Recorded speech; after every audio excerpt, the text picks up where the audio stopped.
When it comes to Skyrim, there's a lot to talk about. We could talk about the dungeons or the music. We're talking about the music in Skyrim. Skyrim and music, two things that are meant to be together, like wine and cheese, Mountain Dew and Doritos, Heimskr and my broadsword. Whether it's Ragnar the Red's gruesome death or an eerie dungeon exploration, Skyrim has a vast amount of music to accompany the Dragonborn on his journeys, and in return, you the player. Seriously, go boot up the game and turn off the music and play for like 10 minutes. It suddenly feels like you're on an FBI watch list. The music is so integral to the game in my opinion. So yeah, I'm just gonna go over the various types of music in Skyrim and I'm just gonna blush over it all. Forgive me if I leave out some parts, because Skyrim is big, okay? We all know this. But hey, let's make this fun, shall we? And as informative as I can muster, and look at me. Truly the great example of knowledge. So I think the natural place to start is hands down my favorite song in Skyrim. My gosh, if there was one song to lay out the tone and feeling from a game, this is definitely the one for Skyrim. The slow rise in musical escalation to reach the peak and suddenly this. I want this song played at my funeral. Jeez. Don't judge, that was a joke. This is one of my favorite songs, period. I'm not exaggerating. It just bleeds adventure in a world begging to be explored with mystery and detail overflowing. The fact that this song is sung in the dragon language makes it foreign to everyone, just like the land of Skyrim is to new players. The chants allude to an adventure of legendary standards, and that's just one song. Can anyone else back me up on this? Oh yeah, I'm alone in a room talking to a mic. I'm gonna go hug my wife, be right back. Now with the magnum opus out of the way, let's make our way to the taverns. Here's a fun fact. Go to any of my Skyrim videos and just listen to the background. Even this video right now. Do your ears deceive you? No they don't. That's the calm atmospheric music of the taverns. Not the bard songs. Trust me, I'm gonna get to those later. Now surprisingly enough, I didn't live in medieval times. And although my body may look like I fought a few dragons, sadly I have not. But the music sure does fit in perfectly, as if the developers have lived in these times. The calm tune of the strings and no vocal parts basically allude that the developers wanted this music to seem as if it wants to do nothing more than release a tone of relaxation. This is the kind of music that you can imagine a few characters from Game of Thrones chilling to. Light-hearted melodies, man. I think that's why these songs are so fondly remembered by the fan base. Skyrim has amazing gameplay and enormous battles, but people often remember Skyrim for the quiet, peaceful moments. Moments of a small, calm conversation over a drink. It's literally amazing that these songs can capture that ambiance so well. Easily my second favorite Skyrim songs. The small flutes and chants of tambourines are so soothing. It makes me want to stop editing and writing this video and just lay down and chill out to these tunes, man. Literally listening to this as I'm writing this sentence you're hearing right now. Fourth wall broken.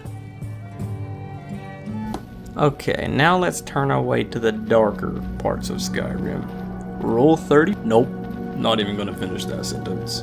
Dungeons, baby, dungeons. One of the biggest parts of Skyrim is the dungeon diving that you will do plenty of. And when walking around the wet, draugr-infested caves, it's good that music is there to follow you on your journey. This music is both alien and familiar to the previous entries I've mentioned. Surprisingly enough, this music isn't crazy bombastic adventure music. It's still calm and relaxing at heart. It has a rough tone in the background making you feel like you're unsafe. When this music plays, I can't help but feel as if I'm in some unexplored, mysterious, and at the same time dangerous place. Like Rule 34. But in the end, I think this music fits what Skyrim is going for, and some. Can't imagine the dungeons without these melodies. Without these songs, I think these parts of the game would be much, much creepier. Instead of, the adventurous murder that it is right now. The good kind.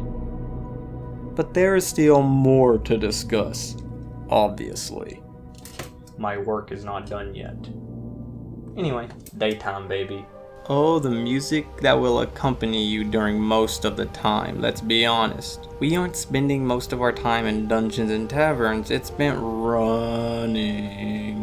But in regards to the daytime music, this is some Lord of the Rings goodness right here. The heavy reliance on actual bug and bird noises mixed with the heavy violin make it seem as if we are still on a long trek through the lands to reach a destination.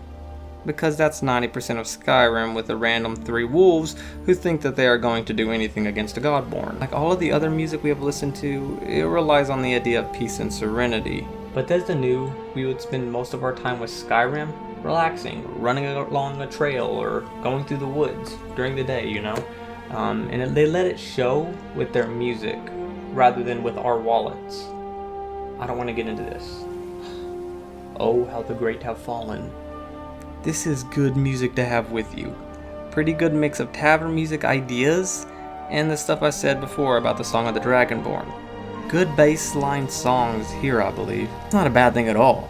Great actually in terms of Skyrim.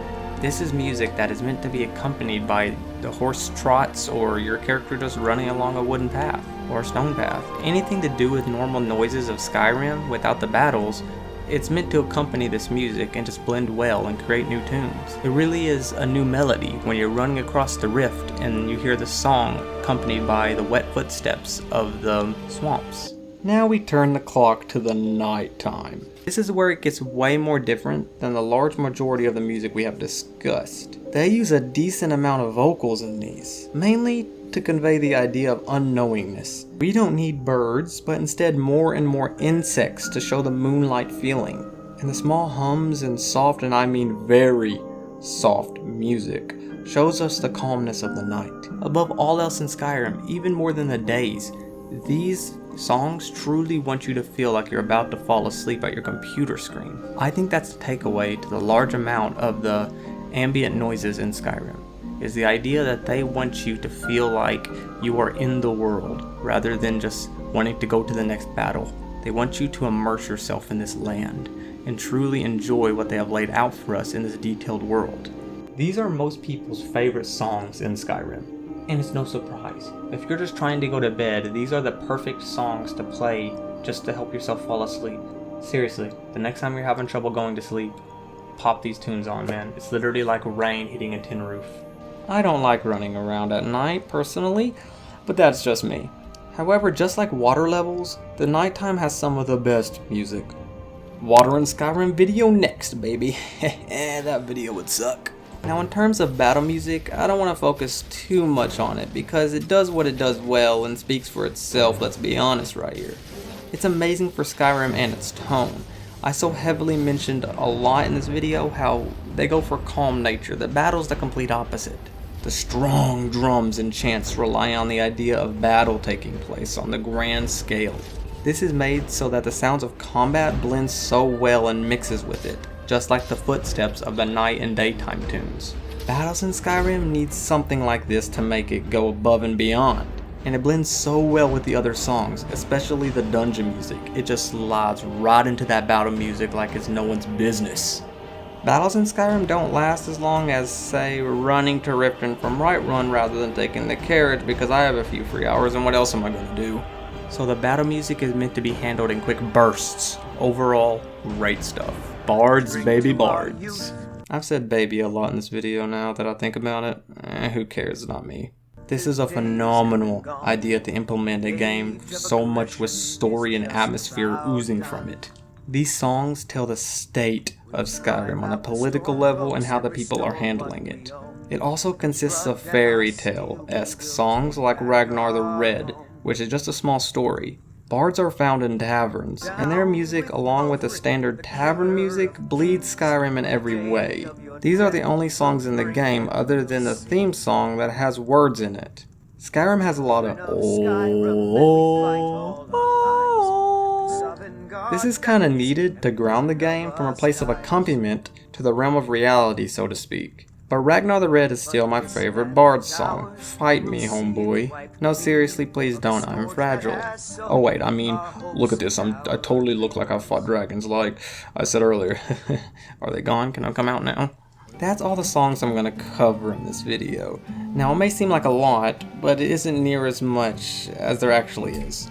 Skyrim sure does love its music, that's something blazingly obvious, man. But yeah, I recommend just turning on the headphones and enjoying the few melodies of the Taverns, or Tamriel in general. I want to go over more music, but I don't want a 20-minute video on my hands, so this is what I covered. Thanks a ton for the support lately, it means a lot. Thanks guys, ending song time. When it comes to Skyrim, there's a lot to talk about. We could talk about the dungeons or the music it can bring. How I could kill Heimskor or a little of Nazim. Who to kill in Skyrim is the next video from me. See ya.